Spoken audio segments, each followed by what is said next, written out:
ಮಲೆನಾಡು ಇದೊಂಥರ ಪ್ರಕೃತಿ ಸಂಪತ್ತಿನ ಖಜಾನೆ ಇದ್ದ ಹಾಗೆ.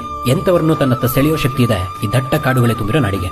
ಇಲ್ಲಿ ಬದುಕು ನಡೆಸೋಕೆ ತುಂಬಾ ಹಣ ಬೇಕಂತೇನಿಲ್ಲ. ಈ ಪ್ರಕೃತಿಯೊಂದಿಗೆ ಬೆರೆತು ಬದುಕೋಕಾಗದೇ ಇದ್ರೆ ಅಂತವರಿಗೆ ಇಲ್ಲಿ ಜೀವನ ಸಾಧ್ಯವಿಲ್ಲ. ಯಾಕಂದ್ರೆ ಕೆಲವು ಕಡೆ ಮಳೆ ಬಂದ್ರೆ ವಾರಗಟ್ಲೆ ಕರೆಂಟ್ ಇರಲ್ಲ. ಇನ್ನು ಕೆಲವು ಊರುಗಳಿಗೆ ತಲುಪೋಕೆ ರಸ್ತೆಗಳೇ ಸಿಗಲ್ಲ. ನೆಟ್ವರ್ಕ್, ಇಂಟರ್ನೆಟ್ ಕನ್ಸಿನ ಮಾತಾ ಇದೆಲ್ಲ.